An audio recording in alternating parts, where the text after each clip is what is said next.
Welcome back everyone to Pika Show. On today's episode, we're going to be taking a look at the equipment system in War and Order. I briefly touched base on that in our previous video when we're doing kind of a initial review of the game itself. But on this episode, we're going to be doing a little bit of a deeper dive into the equipment system itself. As I had mentioned previously, the equipment in War and Order is kind of tier-based rather than just outright purchasing something. You actually have to build it up from level 1, level 5, level 10, and you have to kind of increment it as you kind of progress through the game, which was actually one of the things that I did like. The main building where you're going to be working with your equipment is going to be the blacksmith. Upgrading the blacksmith building actually adds reduction in time that is required to forge an equipment, as well as it unlocks higher tier equipment. So if you want to forge an equipment that is, let's say, level 5, you do need to upgrade your forge to level 5. If you want to unlock equipment and forge equipment that's level 15, you need to have your forge to level 15. Now, any equipment creation actually requires just materials. They are generic. It does not matter what equipment that you want to forge. The materials are the same. It's just that certain equipment requires certain combinations of materials, but the materials are going to remain the same all throughout.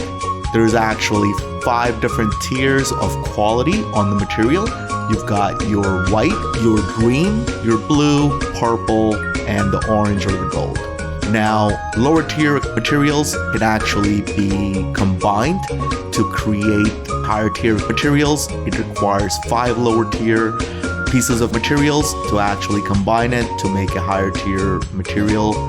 You can also, vice versa, break down a higher tier material to a lower tier material, but that does require a little bit of gems, and it actually varies all the way up to, I believe, 25 gems on the gold tier materials to break it down into lower grade.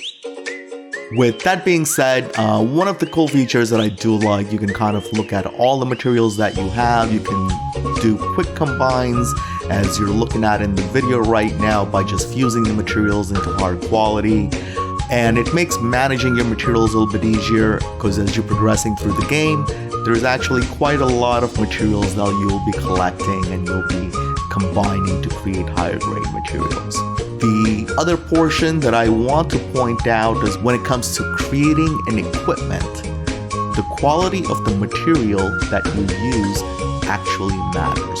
So when you are creating an equipment at, let's say, level 1, and you're using white material, the equipment that you forge is going to be 100% chance of it being white.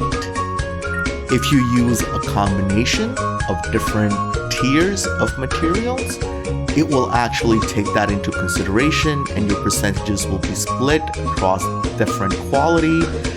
If you're using, let's say, 1 green, 1 blue, and 1 purple, the chance of you ending up with either a green, blue, or purple item is going to be about roughly the same. The base quality of the equipment also matters when we're talking about the percentages. So if you're starting with a white equipment, as you're looking at the knife, and I'm trying to forge a level 5 wood longbow with it, even though I'm using a blue material, the chance of it being a white equipment at the end of it is still much higher because you're starting with a white dagger and you're fusing with that. So one of the things that, again, I have to experiment on the percentages and how it works out, but one of the things I'll definitely say is that your purple and gold materials, save those for later tiers of your equipment because it will be much more useful and you won't be wasting it while you're kind of working your way up. And also, once you hit roughly about 25 level on your equipment, I would say you can start throwing the gold material one at a time in there every time you try to reforge or reconfigure the item, just in case to have that little chance of you ending up with a gold tier equipment.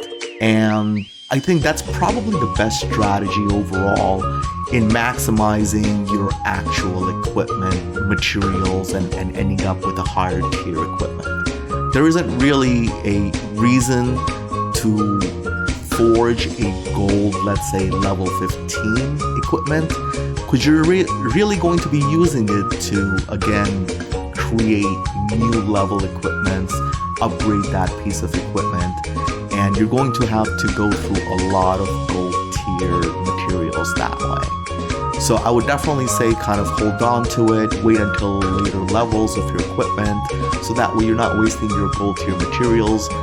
Even though the materials are kind of abundant, you do kind of get them pretty frequently, it still takes a lot of materials to kind of create those gold tier materials. So always a good idea to kind of keep those stocked up as much as possible.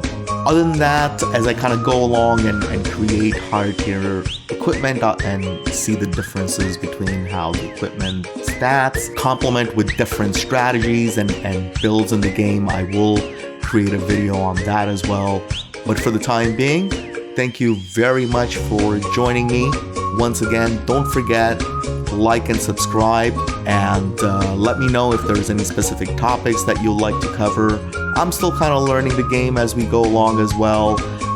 It is a brand new game for me, so if there's any tips, tricks, any suggestions or help that you can provide, feel free to leave me a comment or reach out to me in the game or on my line, and let me know.